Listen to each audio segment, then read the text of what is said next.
there's a couple of different ways you can tie them. I put these quick release ties here for those of you who don't know how to tie a quick release knot, or you're in a hurry or whatever. You can just put the you can tie a horse with that, okay? If you're not tying the horses in here, this is the only place that we have these, then you always, always, always, always tie a horse with a quick release knot, okay? There's so many of you that we're not gonna do a quick release knot right now. What we're gonna do is in the future you can practice that one-on-one with somebody who's familiar with it. But I'm gonna show you, sorry, didn't mean to do that, buddy. Why it's called a quick release knot. I have a certain way that I do a quick release knot, and there's a couple of other ways to do it. They're all acceptable as long as it quick releases. And what I mean by that is if I pull this, the whole thing comes out. Okay? I do it my way. If I'm the one that teaches you, I'll teach you this way because I'm not real good with knots and I can only learn one way. I couldn't do it like you.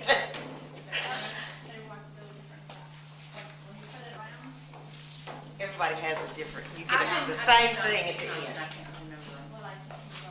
I was going to say the same thing. There. That's The what whole I'm thing saying. comes off. Right. Now, well, I will say, It's a quick release, so it's yeah, it is quick release, but we do have Houdinis that can get those undone. Okay, and what you do, Hal is one of them, he will untie that. what you do to prevent a horse from untying himself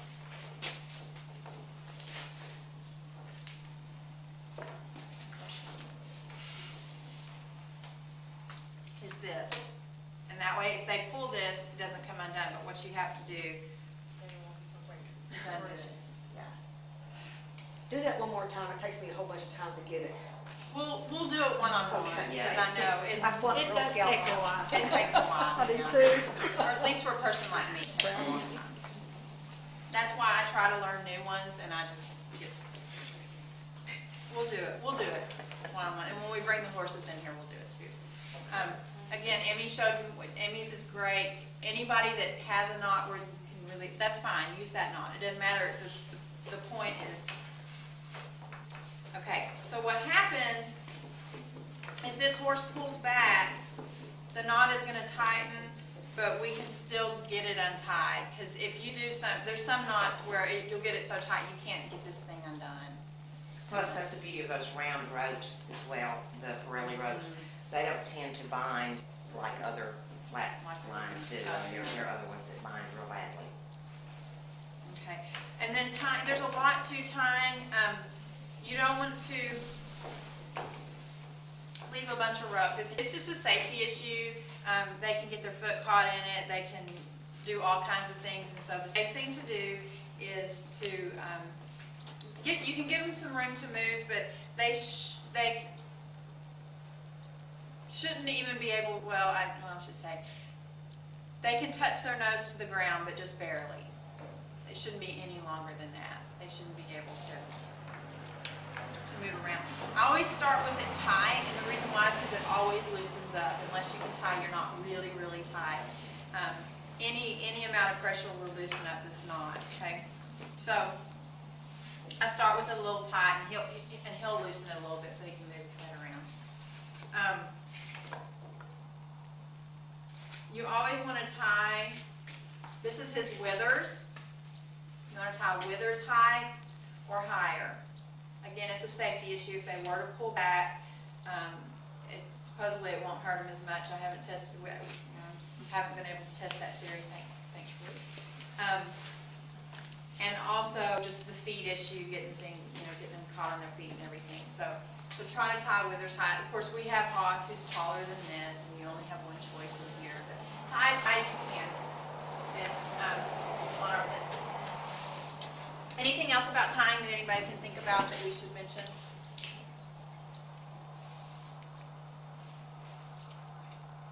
Anything else? We just want to mention of what you just did when you came from his left side to our side. She did not go under his head, which we never do. Yeah, it's just a safety thing. Even if you have room. And you can, these horses probably aren't going to go blah, But it's a good, It's better just to make, because you make habits. Growing up, I always went under their head, and I had to retrain myself when I started doing lessons, because it's a rule. It's been a rule everywhere. and she walked close to his back end when she came around him. That's the other thing, because that's a safe zone, safer than a distance. If he did set back or spook, just like when he heard the noise outside, you don't, Pete's not a wild horse, but something he can get excited like any of the rest of them. If you are in the wrong place and not paying any attention to what's going on, so keep yourself safe with your body to his. Yes, this is the safe way to walk around the back of the horse. And the reason why is because if I'm going to hit Emmy and I'm going to go wham, I can get a lot better hit than if I'm standing here and I do that. So this is safer. You're thinking, I'm going to get that close to that horse tied in, but actually, if something happened, you would be better off here. And I keep my hand on him so that he knows where I am. Horses are easily surprised. Their eyes, they can't, if he's, well, see, did you see how he turned his head? He did that so he could see me, because if his head's straight, he cannot see me. And so this is just a kind way to let him know where I am. And the other thing I can do is talk, and then, he does. Be careful, make sure no horses sneak in behind you. You can bring them in through the stalls right here. When you groom a horse, some people like to take the horse outside and groom them, because you like being outside. That's great. Doesn't matter to me. You can take them out. You can tie them in the stalls in here. You can tie them on the outside of the stalls in here. If you tie them outside, really, if there's classes going on, then you can't tie them along the arena, and the only place we have is on this ramp right here. The ramp is not a real secure place, but we also don't have trouble typically with horses pulling back. So you should be okay tying them on the ramp. So would you That's like good. some hitching rails eventually? Yes, that'd be wonderful. That'd be wonderful. Yes. Okay, so some other safety things when you're grooming a horse, you need, again, I'm going to say this over and over again, but it's about who can move whose feet. And they're going to test. If that horse has not met you, they're going to test you and say, let's just see. They're real subtle too, because our horses are they're wonderful, but they'll be real subtle things. So the more you can move that horse around, the better, because you're establishing your dominance, okay? So I'm going to move him that way and then move him back, just because I don't want to move him into the wall. And then I'm going to show you what I did. It's real important that you can move their hind end. Just put your hand on him, and if he doesn't move, then I'm going to push, because he's not moving. He said, it's just too crowded in here, why are you? Don't. Okay, and one of the reasons why is because a lot of times the horse will move their body right up against the wall over here. It's not safe. There's no reason to put yourself where you're in a tight position like that. Just move the horse over.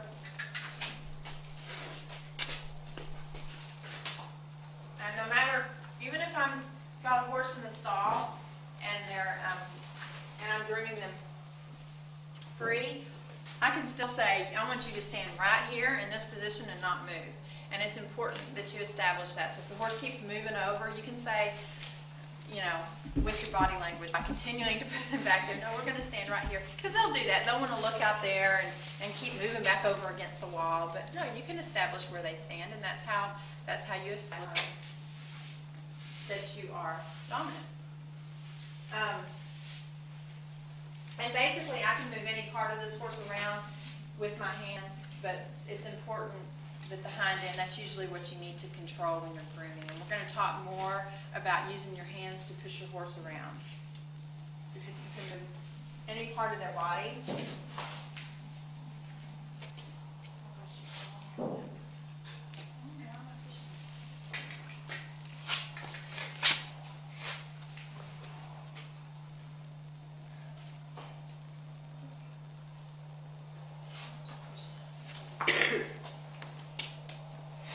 When a horse is square, what that means is their feet are like this. They're parallel to each other front and back. Then that means mentally they're good. And when I started this, Pete was square. And when I ended, he's not. And that's why I just sat there with him and said, I'm sorry, because whatever I did, he's just like, he's just right now, he's saying, what's up? Because he was square, now he's not square, and that's the only reason why I just sat there and took that moment with him, because, okay, then real quickly, what we're going to do is we're going to talk about the brushes, the different kinds of brushes, how to use them, and we're going to grab horses and we're going to groom. Okay, stop me if I go too fast. These are brushes, but there's different types of brushes. There's soft brushes, there's hard brushes, okay? You can tell by feeling of them. I'm going to pass those around. One's soft, one's hard. There's everything in between. Soft brushes are great for just a top shine, okay? About all I use in the summertime. In the wintertime, hard brushes are good. They can get mud off. They can get some deeper stuff closer to the skin. So it just depends on your purpose on what brush you use. Usually the soft brush would be the last thing that you do.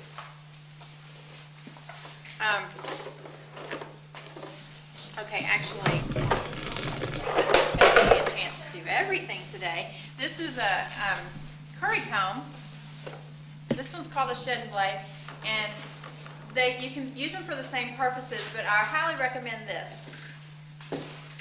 This is for, we're going to get the mud off with this. Usually if I do this, I'm going to end up pushing into him and using all this pressure, but actually the kind thing to do, if you'll use this one to get mud off, and our mud can be really yucky out here. It's just the consistency of it. Lay it flat, and you don't have to use a lot of pressure, just let the brush do its work. And that way you're not pushing on. And the reason I say that is if I have to brush you, It'll hurt. how would you like me? Would you like me to put it on your skin and push? That'll hurt.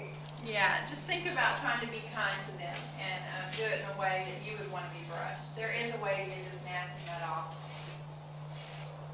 And I think they're all pretty muddy right now. Yeah, because of the rain.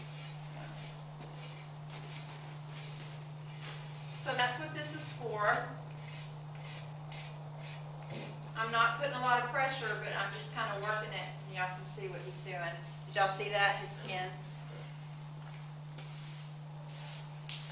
Okay. Again, when I brush a horse, one of the reasons I'm brushing a horse is for cleanliness. I want to make sure that he doesn't have mud all over him and that he's clean. But the other reason is also for just to look over him physically. And I may be brushing him and I may notice a scrape or a swollen area. Or you may hit a spot and the horse jerks like that. And there may have been something that happened out there in the pen, the horse got kicked or whatever, and that's an ouchie spot. And so if that happens, please let me know. That's part of the purpose of grooming. We're evaluating what's going on with this horse's body. So that was good that he did that. He was doing it because I was pulling the hair from this mud, but that same thing could happen just because that's a spot that hurts. Okay. So if I go through and do, the first thing I'm going to do is get the mud off. Okay. Second thing I'm going to do, I didn't get a good clear spot, did I? Okay, this is called a rubber curry comb. And this is how I do it. I like to hold both in my hands because I do this. I use them to clean each other. I don't know where I picked that up. It was not fairly recently. But you do circles with this curry comb. The purpose of a curry comb is to get the hair and the dirt that's close to their skin to kind of bring it up to the top so you can brush it off with your brush. So I'm going to go in circles. And you can go ahead, I'm just doing this you can go ahead and do the whole horse's body and then go back over and brush it, or you can, do it all at the same time, whatever works for you. But when I brush, I'm just going to go with the lay of the hair so you can see the direction of the hair, whichever way that it is. And I'm not going to brush him because he's just so dirty. The legs, you just want to be really careful if you're using a metal curry comb or a rubber curry comb, and think about how bony it is down here. I mean, you need to get this mud off, but just recognize that that's a bone, and so so you need to be a little bit more careful when you're using a curry comb. Hey, there's different ways to pick up feet, and you know, and I say this about a lot of things. If your way works and the horse is responsive and willing, then great, that's okay. As soon as we see resistance or problems, then that's when I'm going to intervene and say, let's do it a different way. But the way that I do it, I always let the horse know that I'm here. I pat him up here. I don't just reach down and grab their leg. I let them know this is what we're about to do by touching them up here. Run my hand down the back of their leg. This is the back of their leg. And when I get down here, I just give him a little squeeze, and he lifts it up for me, okay? If he doesn't lift it up, then there's some other things that we can do to encourage him to, but we'll get there when we do, when that happens. Okay, now when you pick, you're gonna hold your pick like this, and if y'all wanna come over here, if you can't see, what is it, buddy? What is it? And I'm gonna get, there's some little grooves right here that I'm gonna pick in, and again, you're gonna be one-on-one with somebody that feels comfortable doing this, so they can show you. But if you just pick down into those grooves, you'll get most of it out. See how the whole foot got pretty clean? That area right there, what is it, buddy? That makes me think he's hurting.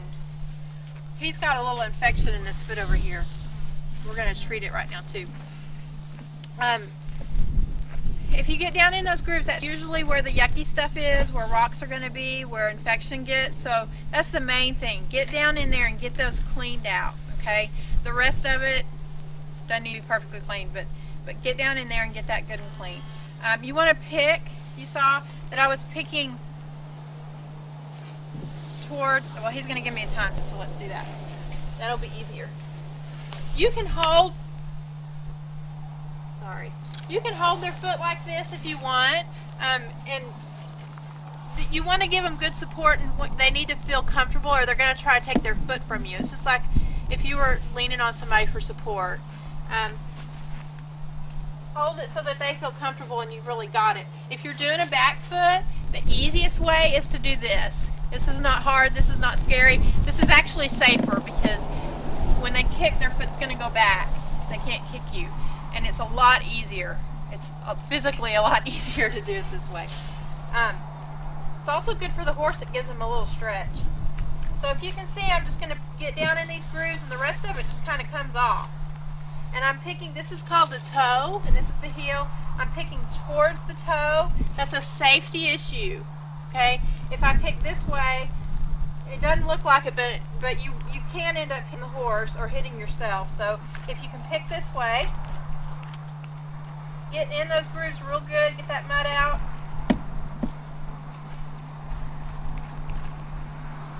And you're good, okay? Now, if you smell something or if it flakes off, some of the foot's kind of coming out, then they may have a little infection in there called thrush. And Usually black in color. did I do that too fast? One of the things that I do with my guys, goodness, is I try to always stretch them whenever I do their back feet. And you'll see me do this. See him? He doesn't want to do what I want him to do. It's hurt. He's saying ouch. So I just lower it to the ground. That's a huge stretch right there. And he's saying, oh, I can't do that. And just because he's saying that, I'm going to ask him to hold it for just a minute to get a little bit of a stretch. Because it'll be very good for him. As soon as I back off, he's going to put it back. I know he will. But if he'll relax all his hind end, it'll feel good. It'll be real good for him. And it's good for all of them if they'll stretch. That's all right, Bella. Okay. There's lots of thrush medications in there. Those of you who are horse people, you'll see there's some copper tox in there. And I use all kinds of, I use tea tree sometimes, but I've had, Amber had some really bad feet problems, and so I tried to stay natural with natural products, and also didn't want to dry her feet out and stuff like that, because I was having to treat her several times a day. And so I put all kinds of stuff. But I'm going to tell y'all something that I think could do every time. Pete's really the only one. He's got a chronic problem right now that I need to be treating viciously like I did with Amber to get completely rid of it. So I'm going to go ahead and show you how to treat that. You can treat thrush, any thrush that you find in a foot the same way, or you can use that copper tox that's in there. There's some gloves that you can put on your hands. Copper tox stinks, and I don't like to continue to smell like that for 2 days, because sometimes you will. So you're welcome to put gloves on your hands before you use copper tox or any of this stuff. There is somewhat of an order that a lot of horse people do when you handle feet. I'm not real picky on it. There's a lot of things as far as how the horse is standing that it's easier for them to pick up one foot versus another, and I'll look at that more to kind of keep the horse balanced than I will necessarily which foot goes next. He's offering this foot, so I'll go with this foot because he says, here it is. Normally I go to the front first, but and if they do that right there, that's okay. I'm going to put it down. Let them do it, and then they'll relax, okay? If they're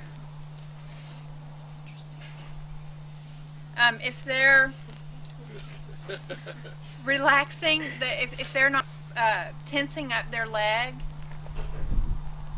let's see, when they relax their leg, they're saying, I trust you, all is well, okay? So if they're tensing it up, just let them tense it up. Don't fight against them. Just stay there steady with them and wait till they relax. Okay, down the back of the leg, a little tug. He knows, what's up, brother? Okay, I'm going to bring it back. Again, I'm not pulling against him at any point. I'm waiting until he tells me I can pull it back.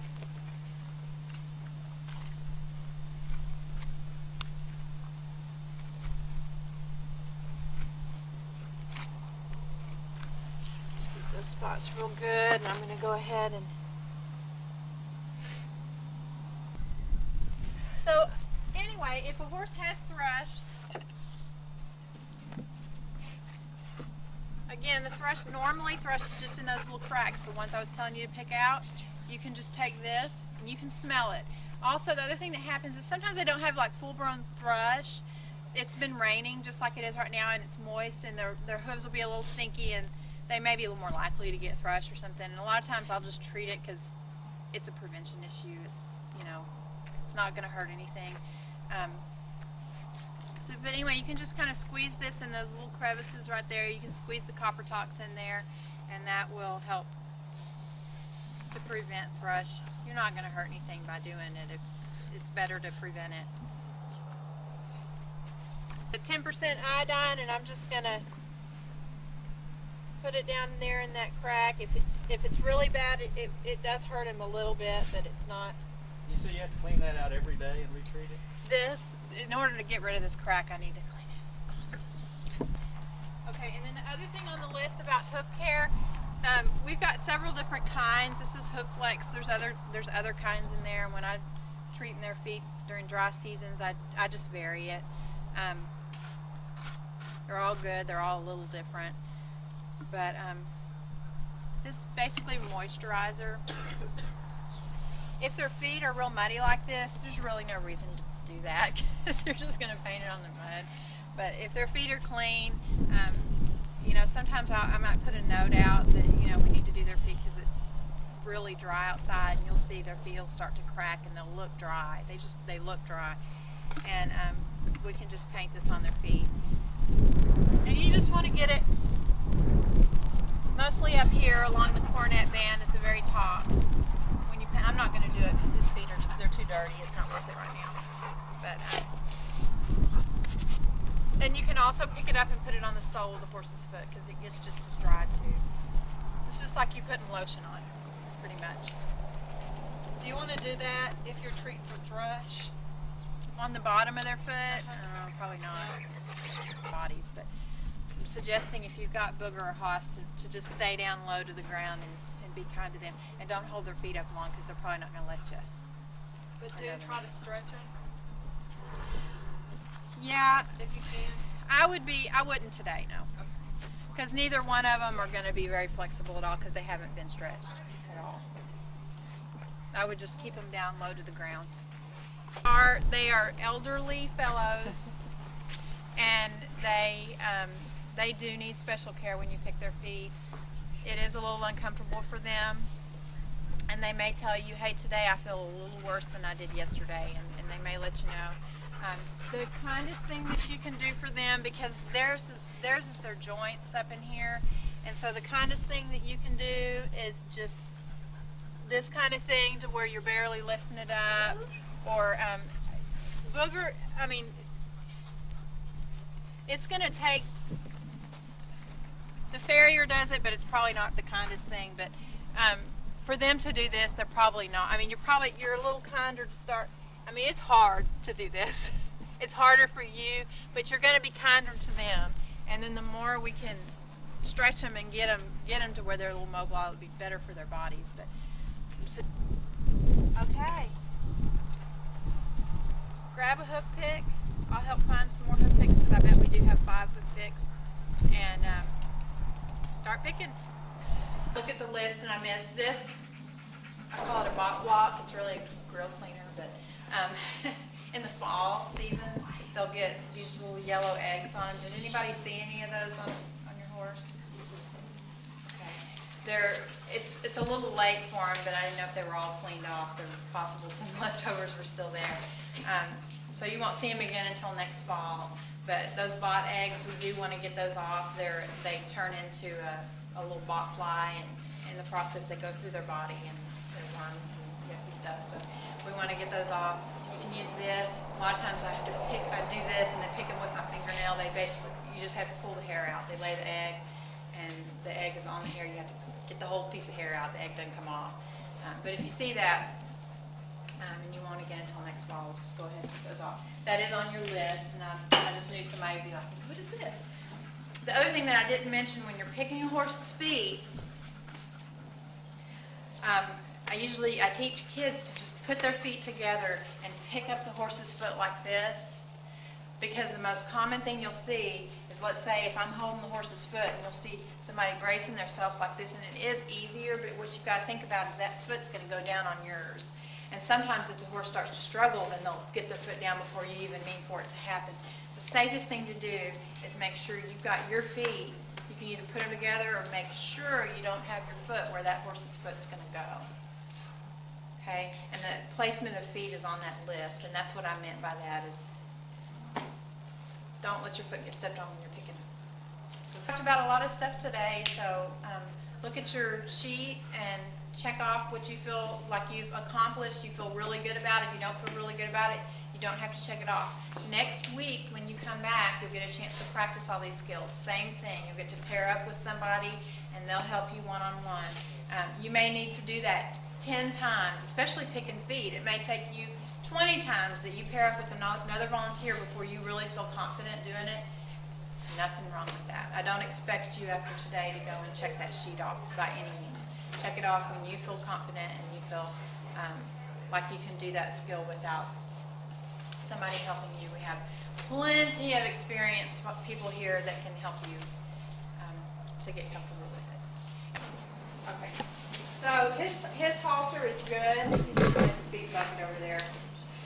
But when you put these halters on, if you bring this, see how it always does like that? If I tie it right here, it's going to be really loose once it comes down. So what you want to do is just get it centered, and then this will give you a lot more strength to pull around. Does that make sense? Anybody get that? I'm going to try to. Let's see. I don't know if y'all can understand what I'm saying. I'm going to try to get this clear.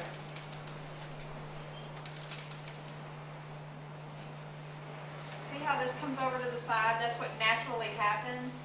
And if I just tie it right here, it's gonna fall down and loosen. But if I take it, get this up here in the center, it'll give me a lot more string right here.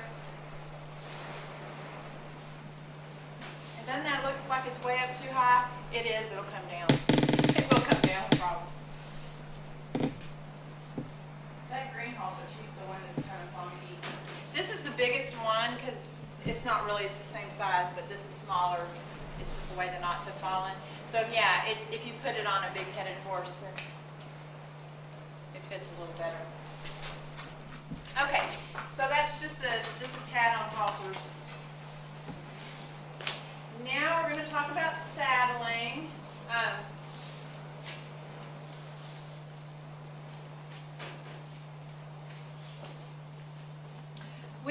If you look at your sheet, I put on there English, bareback pad, Western.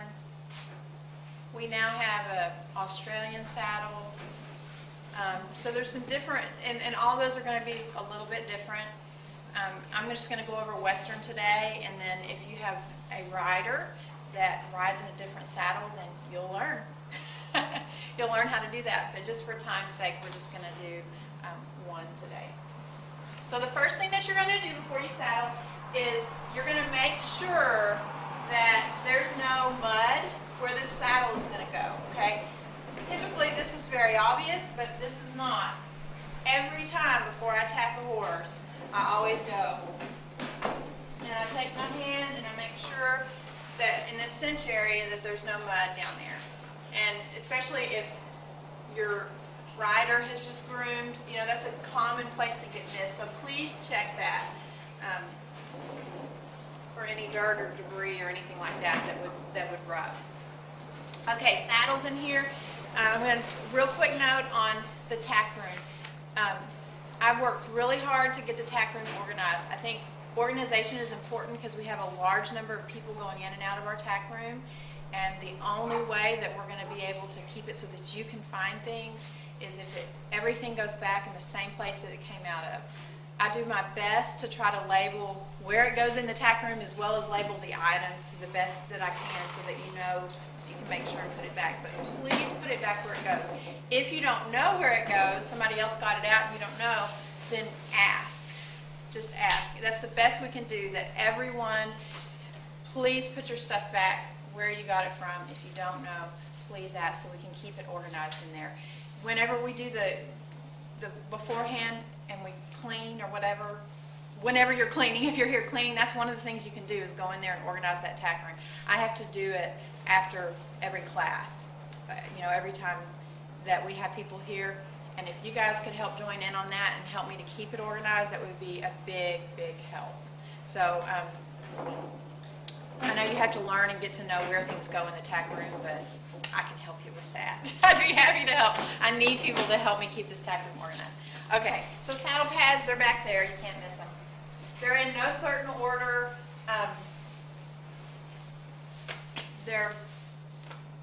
Does any pad work with any saddle? Yes.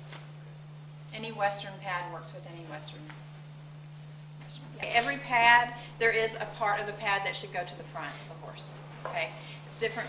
I guess it's a little different to look at for each pad. This one's obvious. This goes over the withers because, and usually, well, not all pads have that. Where are the non-pads? Okay, this pad has leathers on it, and I think most of them do have leathers. And this always goes in the front. This is just for where the wear is. You can kind of tell where it's worn. That's because that's where the cinch comes down. So you would know that that part goes in the front. I'll just use this pad right here. Okay. Now, my rule is, man, that looks way far up on their neck. But if you think about the direction that their hair lays, the kind thing to do is put it way too far up forward and pull your pad back, because that causes the hair to lay down. What's not comfortable for the horse is doing that. Think about what I just did to his hair. So I always, usually, in fact, you can even see, what I usually tell my riders is, this is the shoulder, go to the middle of their shoulder with your pad. You can always pull it back. It's also a lot easier to pull it back than it is forward once you have a saddle. Okay, so you just want to make sure, most of these pads are pretty easy. You want to make sure it's even and it's not, you know, lopsided off one side. When we have classes, we do have a schedule that has the saddle, the tack that horse, it has the rider's name, the horse, and the tack that that horse wears. So that's how you would know. All your racks are tagged in there? Yes, they're numbered.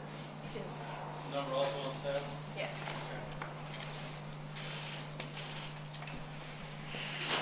Okay, so, by the way, typically we do everything with the horse from the left side. And, is it okay to do it from the right side? Yeah, it is. It's actually a good thing to do it from the right side because we can get our horses really imbalanced by doing everything on the left. But I'm so ingrained. I can't lift a saddle on the right side. Isn't that pitiful? And so I only lift saddles on the left side. So I apologize that I'm not over there on the side. But when you set the saddle down, you just want to do it as gently as you can and try not to slam it down on the horse's back. Try not to slam these things down. It's just obvious kindness. You're not going to hurt the horse. But then you want to take this pad and pull it up into the gullet. Okay, and again, that's a kindness thing. It does a couple of things. It keeps the pad from pushing on their withers, that bone that sticks up right there, and it also lets some airflow go in there. So please do that. A lot of horse people don't do that. It's not something that everyone does. Usually you should have about an inch right here between the front of the pad and the saddle.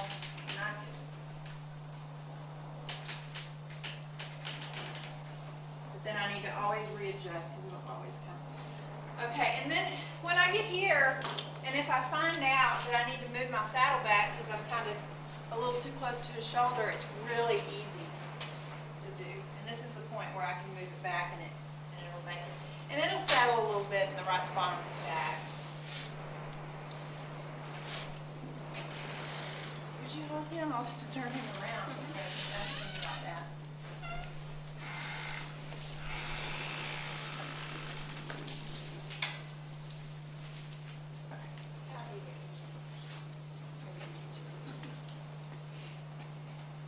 Okay, you want to make sure that the saddle is not crooked to one side. Pretty obvious, isn't it?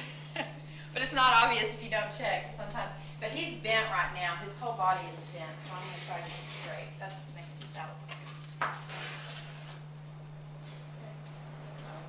crooked. Once you tighten up that saddle, you start. It's not kind. Try to get it straight before you tighten it.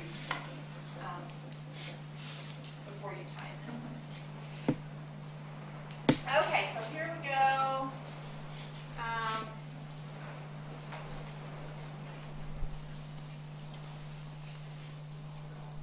I put these up here so that I can do that. Sometimes they're not. But when you untack your horse, if you'll do this right here, and if you'll teach other people to do that, then it's real easy. It's no big deal if you don't, if you wrap it up there. But my one pet peeve is this. Do not take the saddle off of the horse and leave it hanging down. It's not good for the equipment, and it's also not safe because somebody could trip on it.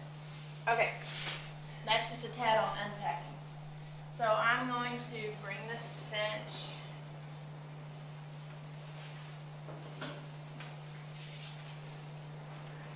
Oh, and I got one of the hardest ones because this is leather. Oh well. I go 3 times. I always tell people 3 times. This is a latigo. Wrap it around 3 times. That's 1, 2, and 3. Okay. I've had people. You don't do it less than 3. It's not safe. You need to change cinches if that's the case. At least 3 times. Okay. I really wish I didn't have this for a demo because it's really hard to tighten. In fact, it makes me want to switch. What we do is we tighten it in 3 different times. Okay. You do not want to get this cinch tight enough so that the rider can get on right now. It's not kind to do to the horse. It'll cause your horse to be cinching. What a horse does, everybody, push your tummy up as far as you can. Okay, that's exactly what they do as a protection thing whenever you tighten up their cinch. And they're all going to do it. It's just what happens. And so even if you think you've got that cinch tight enough, you don't. But don't even get it to the point where you think you have it tight enough, okay? You want to get it the first time that you tighten so that it's snug, it's not going to fall off, off of the horse, but just snug is all you need to do. And that horse is going to have their belly all poked out. And so what you're going to do, I mean, I don't even care. You can even leave it like that if you want. A lot of centers I work at, this was their clue for the cinch needs to be tightened again, but the instructor is responsible for making sure that that cinch is tight enough before the rider gets on and checking it while they're riding as well. So for me, I check it anyway, whether this is up or down. But you can leave it up here. You don't need to do a saddle knot or whatever because we're still going to tighten it more. Then what you'll do is you'll lead your horse around. A couple of things will happen. It'll give the saddle the opportunity to settle in the right part of the horse's back and to be more comfortable for the horse. And it will, they'll also lose all that air in their belly. So then you can lead them around, do some of your warm-up activities if you're getting the horse ready for the class. And then you're going to come over and you're going to tighten it up again. And then, you know, lead them around some more, hang out, wait for the rider, whatever, and then before the rider gets on, we'll tighten it. When you make sure that they've done, that it's been tightened 3 times. Again, it's not your responsibility, it is the instructor's to make sure that that is tight enough. But my main thing is if you're helping someone to tack or you're tacking the horse, don't feel like you need to get that cinch tight enough the first time, okay? And then we have all of our experienced horse people know how to tell if a cinch is tight enough or not.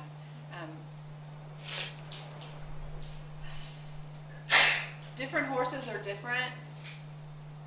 This girl right here, she's round as round gets, and you really do have to have the cinch really, really tight. But the rest of them, you really don't. And you can have a little bit of range.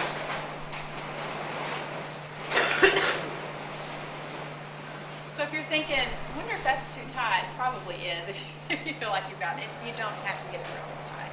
They have withers and there's a lot of things that help there, and so don't strangle the horses. Okay, a common question people ask me about, there's 2 safe ways that you can secure this. One is with the buckle right here. Also, most of the saddles have a keeper that you can put this in. But this is too thick on this one. Okay. And then if you have a little extra slack right here, you can just grab this top and pull it and it'll secure that buckle right there. Okay. If for some reason you can't get to a hole because it's going to be too tight,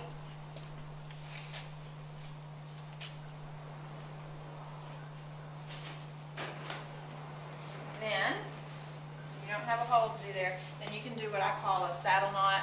Don't really know if that's the official name or not, but that's what I call it. That's what I've always called it. And it is plenty secure and safe.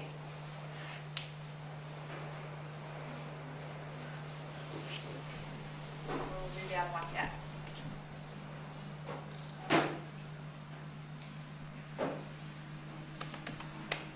Anything else about saddling horse people that you can think of? When I touch on adjusting stirrups, how you do it. Okay, okay. If you have a regular rider, which you will, someone that you work with regularly each week, then it's very, very, very, very beneficial if you will learn what their what hole their stirrups go on. You will save us a lot of time if you can do that before they mount. Actually, there is a place for that on the schedule as well, where I can put it on there, and it'll be there every week. You can look, of course, you'll memorize it real quick. And your rider can learn to do that. They can learn to adjust their stirrups, but a lot of different people use these saddles, so you may have to adjust it every week. But you should be able to do it without taking these stirrup keepers off. If you have to take the stirrup keepers off, that's okay. But they're all, well, I'll tell you what, everyone is different. How you adjust the stirrups, they're all different, so you can figure it out on the saddle. You can do that after your rider is already on. Well, what we would prefer to do is to get it done before the rider gets on, because after they've ridden, we should know what their stirrup holes are and where to put it. So it's very convenient to have it done prior to them getting on. Are on each saddle, are the holes numbered? Have you written on something on them, or which way do you count, from the top or the bottom? You know what? The ones that are numbered, I'll say, I don't know, put it like 3, like if it's number 3, I'll put 3. If it's actually got numbers on it. Some of them have numbers on this back side, so you can look at the number. And if there's no number, I'll put 3rd from the top. I'll actually type out 3rd from the top, so that it's clear. One thing I do before I put the saddle on is I show it to the horse, so he's not surprised. Okay, thank you so much. Yeah, we'll go ahead and unsaddle this horse. That's a good thing. Okay, so there's not a whole lot with unsaddling. Thank you for saying that. That's a huge, huge important thing. Just like grooming, and I don't know if we talked about that with grooming, but we're going to right now. So if I unsaddle my horse, remember we talked about putting this up in the keeper. Kind of my general rule of thumb is there shouldn't be anything hanging down below the stirrups when you take the saddle off. Okay, a lot of people want to do this. What I've found is this tends to be more unsafe because this. And so I prefer just to keep them down because they end up usually coming down and hitting me in the head working with the rider. So here's the cinch. Some saddles have keepers for the cinch. You can use that keeper, but since I'm so used to so many of our saddles don't, I just throw it over the top. And then again, try to lift it and not hurt your horse the best that you can. Okay, if you set a Western saddle down, that would be the appropriate way to do it. Okay, so whether I'm grooming the horse, we talked about this when we talked about approaching horses, not just invading their space. We do that with humans. We don't just go up to them and touch them unless they somehow physically give us a cue that it's acceptable, except for Tracy. We trust each other. So if he were concerned about me, he would turn around and look, and I mean he's just saying right now he's just like, yeah, whatever, okay, you know. I'm just giving you the same cold shoulder view out there trying to catch you. Oh, okay, so it's where we are today then. That's where we are today. So I'm not going to pay any attention to you because I don't know what we're doing this today. And there's a lot of games you can play. You can draw them in, get you to look at you, and play games, and that's what I would do out there in the pen, so that before I got in here, we were together, if that makes sense. We were joined up as, I don't know who all uses that term, but anyway, that's what I did out there. Okay. So, normally, they're going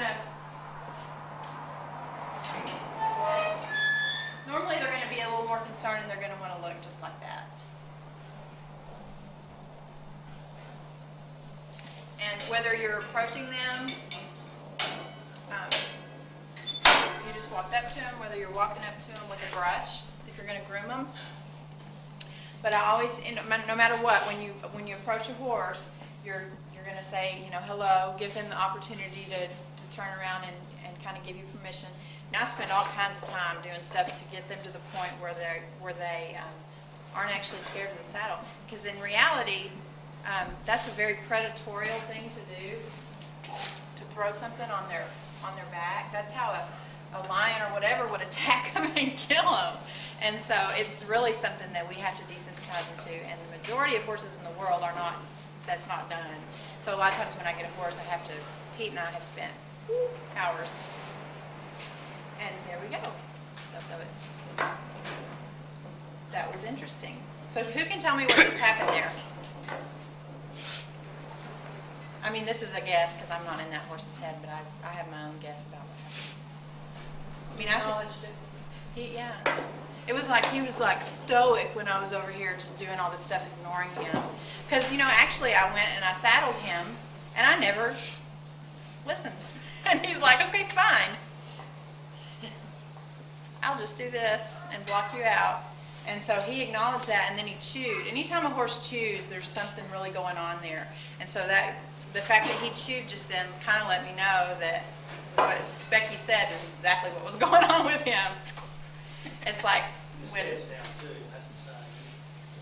Yeah. That's relaxation.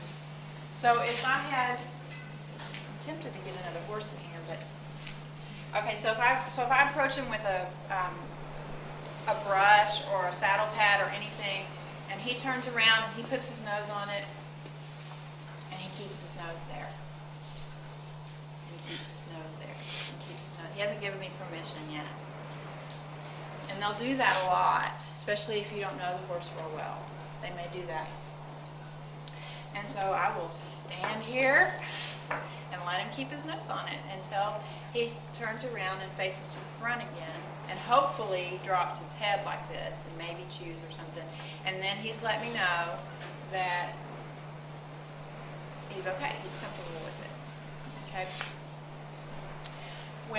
If you're helping a rider to get a horse tacked up, why is it so important to teach that rider this kind of stuff? It's a respect issue. We're teaching them to be good listeners is what we're doing. Our horses, and I know I reiterated this real strongly in the very first session that we had the first week, our horses are constantly communicating with us, constantly telling us what goes on. There's never a time that they're not telling us what's going on inside of them. But there is a time that we ignore we ignore that, just like I did with Pete. And what our whole goal here is to learn to listen to those horses, and that's what human relationships are all about too. That's what our relationship with God is all about. It's about becoming good listeners, and so Being patient. and being patient. And I love Natalie. Natalie has taught me so much with patience with horses. You know, I grew up, never even thought about that horse looking at me. If you look at me, move your head. You know, don't do that. That's how I grew up. And so, but Natalie is so patient and takes that time and takes that moment to just work through whatever's going on at that time. And if we're out there and waiting for that rider to mount, and you feel, oh, we need to hurry up and get saddled. No. If we spend the whole day saddling that day, that's okay. Because if that horse said, I'm not ready for that saddle pad to go on my back, and we go ahead and we just, never mind, forget that, we don't have time for that, then we've missed a whole issue there. And it's not necessarily a horse issue, you've got to understand. It can be a personal issue with that rider, because if there's something going on inside of me, and he's not feeling safe with me throwing that saddle pad up there, then that's what we're all about. Let's see what's going on. What is this all about? What's he reacting to? What's he responding to? If he's been through all the steps that he should be for being a horse here, then it's probably more to do with the person. And we want to stop and explore that. Does anybody want to add to that? Like you were telling me the other day, sometimes when you come out, the way they react to you, you realize you need to look at yourself. Why are they reacting? Could be it's been a bad day for you, and you're tense and they know. There's two cool things about horses. The reason horses make the best therapists in the world. For one, horses don't lie. They never lie. They're not going to be like, oh, I'm okay with you if there is something really wrong inside of you. It's instinctual for them to respond. They don't lie. They're mirrors. They're mirrors of us. And they will constantly reflect what is going on inside of us, whoever's handling them. We don't always like that. But horses, that's why horses are such awesome teachers about life lessons in general, not just about, there's a lot that I could say about what a horse does for you physically, whether it's exercise or what happens when you're on the horse's back, but there's a lot that you can learn from a horse about your behavior, about your patterns by watching that horse, because they will mirror you. Whether they're relaxed, whether they're tense, whether they're edgy, whatever's going on, they're going to mirror you. And they do that by naturally. It's just the way that horses are. So that kind of gives you, hopefully that gives you a little bit more insight into what the whole purpose of the program is too. That's why I go off on these side trails and try to explain that. Yeah, I'm processing something, I don't know how to say it though. And that is because Holly has a real interest in doing a lot more work with at-risk kids. And at-risk kids have a lot of different needs than our children that come here with disabilities. And their purpose for being here is totally different. So even though they are going to get to ride the horse, a lot of these things that she's talking about and helping them learn to relate what that horse is doing with themselves and their own life skills and their own self-help skills and the way they respond to other people and those kind of things is going to be real important for us to pick up on those subtle clues from the horse so you can help that child understand what that horse is trying to tell them and how they're relating to that horse. Because the way we relate to our horses and our pets in general is the same way that we relate to other people. So if we come in here angry, then we're going to be a little more jerky with that horse, we're going to be a little more impatient with that horse, and we do that the same thing to people. If we're kind of in that mood, we're kind of short with people and we respond in incorrect ways with them. And so I just wanted to kind of touch on that because I really think that's a way that God is going to be leading Grace Lake, is to reach out to these kids and to help them find peace within themselves and peace within Christ. And that's going to come with that peace they develop with that horse. So, I guess that's what God wanted to say, because I didn't know what to say. So. No, that was real good. That was real good. What I love is that we can develop patterns with the horse when we have maybe not so productive patterns, relationship patterns, which we all have. None of us are perfect. So we have these not so perfect ways that we interact, and then they come out with the horse, and that's at the point where they do whatever for you. That's where they go, oh, and you have that. And so there's two ways you can respond. One way you can say, you stupid horse, because it's frustrating. Don't care what you say, it's frustrating. And you can get frustrated. Or you can go, okay, whoa, what am I doing here? What's causing this? Why are they responding this way? We're not partners anymore. We're not being partners. How can we get back to that place of partnership? The only other thing before we practice with our horses is headgear. Most of our riders ride with, this never did loosen with it. We haven't pulled on it any. Most of our riders ride with a halter, and we attach the reins right here on each side. Some of our riders have progressed to riding with a bridle. That just means that they have really good hands and they're not pulling on the horse a whole bunch, and they've learned how to use their seat to ride with versus pulling your horse. And because anytime you are pulling the horse around by their head, they are going to get aggravated. It's not natural for the horse. It's not comfortable for the horse. So what we teach when we ride is to use here and to communicate with your horse with your body. And until they get that down well, they will not have a bridle. They will have reins. If you are working with a rider who has who rides with a bridle, then you can work one-on-one with an instructor to learn how to bridle. It's a very cautious and careful thing, and I'm real careful about who bridles and how you bridle.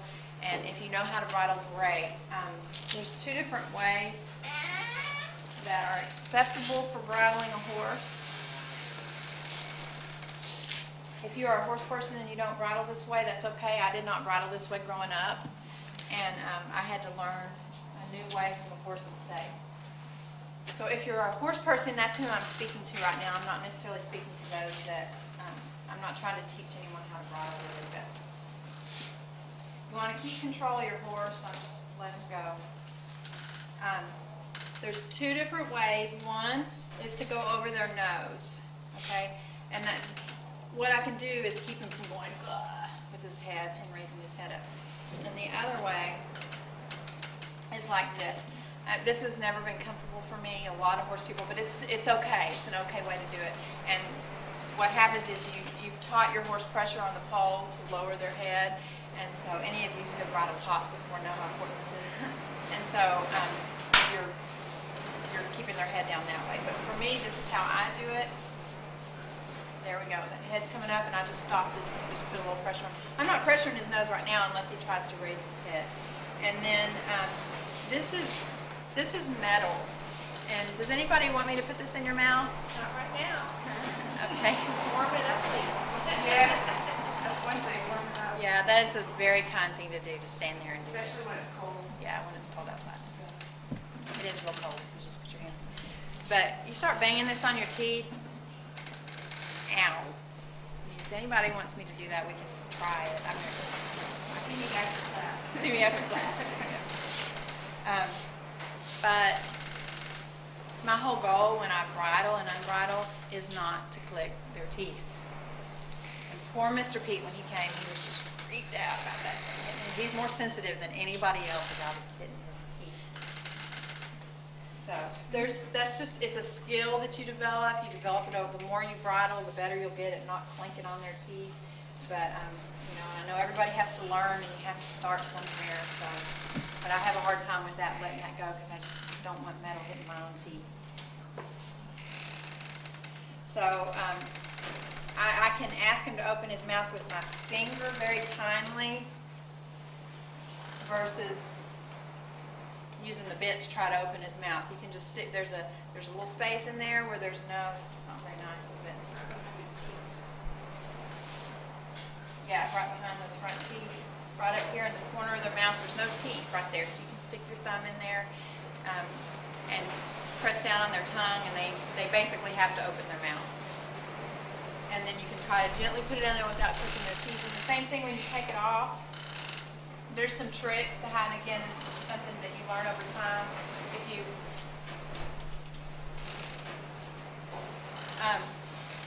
that's usually when the teeth get clicked the worst. And if you kind of hold the bridle forward to the front. I saw this picture one time. It made it so clear. The bottom of their mouth, the teeth cup like this. Okay, so if their head is down, then the bit can fall out. But when their head comes up, the bit's going straight down into the bridle. It's really interesting. So when you, by the way, this is not a safe thing. So you do it as short of a time as possible.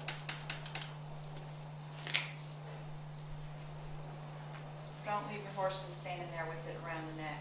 Get it off quickly. So anyway, when I take it off, I kind of try to pull it forward to the front of their mouth as much as I can, so it's not falling down on those cupped bottom teeth, if that makes sense. So anyway, that's bridling. We have reins in there. They're hung on one spot. Please put the reins back. It's probably the most misplaced thing that we have. And we keep them off of the bridles. We just clip the reins on when we're ready to ride, and we take them off when we're done. One of my biggest pet peeves is reins that touch the ground.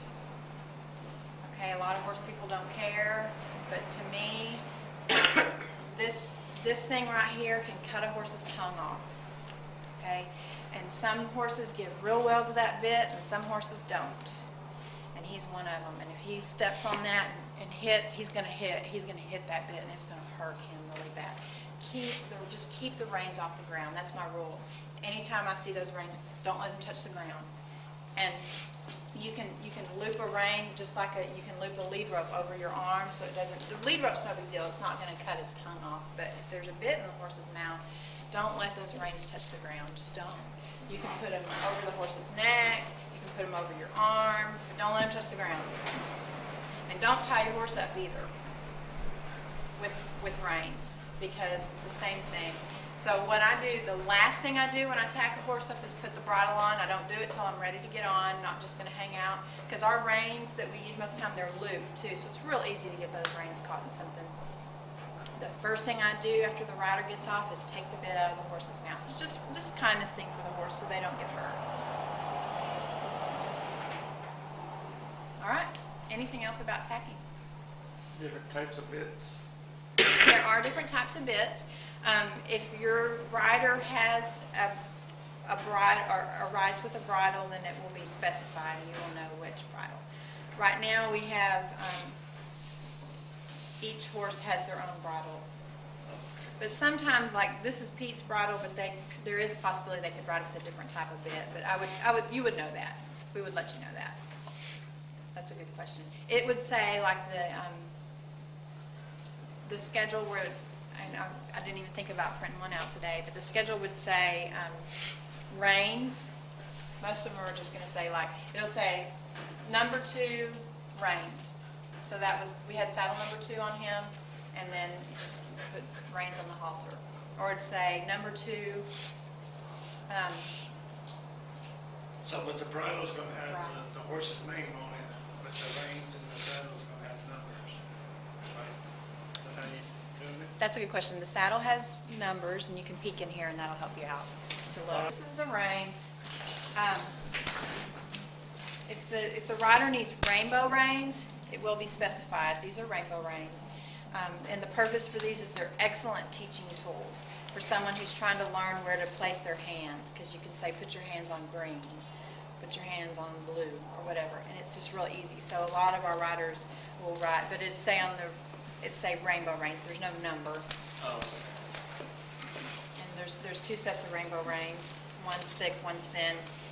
Ask the instructor if there's a preference for that rider.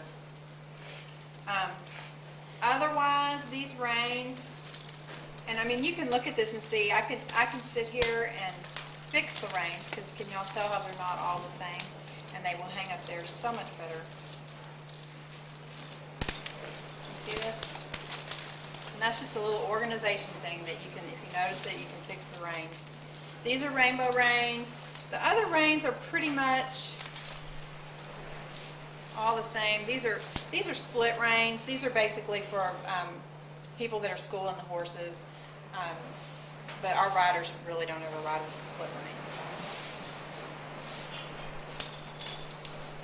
Only reason I'm sitting here thinking about this, there is one set of reins that's a little longer. This set right here is a little longer, and like with T, we had to use these reins. But even with Haas, I mean, it may be good with Haas because these reins are a little bit longer, but.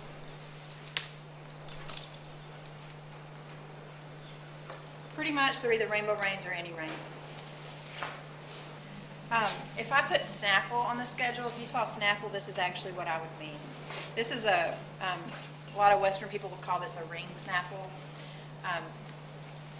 But there's no shank. This bit is different because it has a shank, which gives you leverage. It's a little harder on the horse's mouth.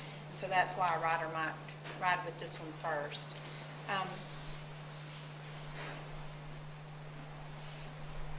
It would say, if it says snaffle, this is what I'm talking about. That schedule says snaffle. Otherwise, this is a tom thumb, and it's most of the horses have an assigned tom thumb to them. This is called a side pull. I would probably either say snaffle, side pull, or bridle, which would be specified under Pete's name or whatever. does that feel like a bridle? Like a halter. There's no bit. The name of the horse and the saddle, and I just put reins with everybody. So let's go ahead and saddle your horse. Hair back up.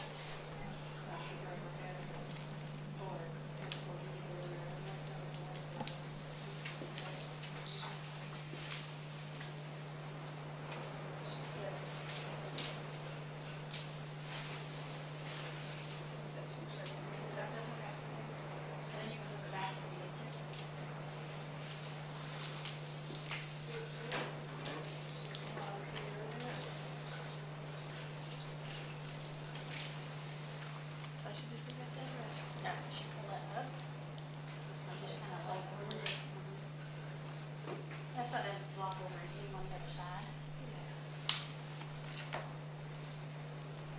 Then you're gonna let it smell it.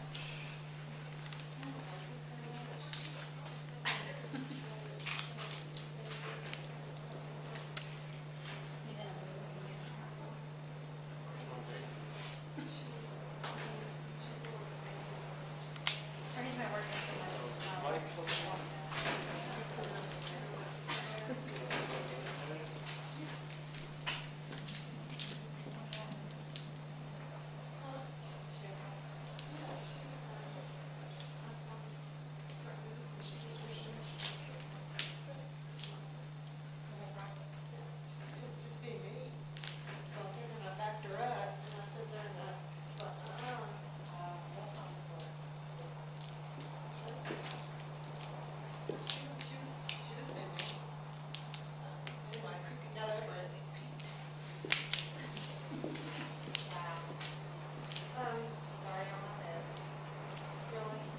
Well, then what I'm gonna do right now, if you wanna put them with somebody else, so gonna take part of that.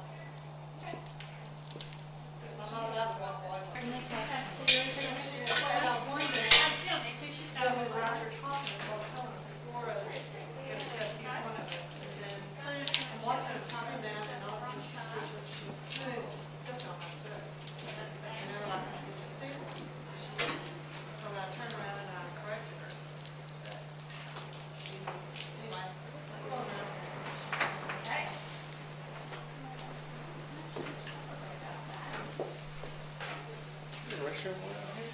Yes, sir.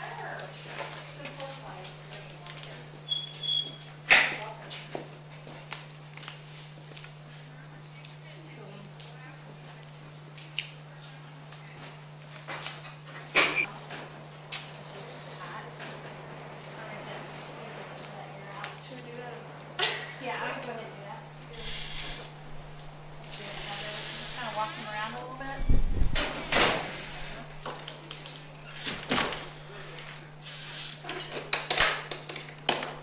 And just kind of walk him. He got luggage.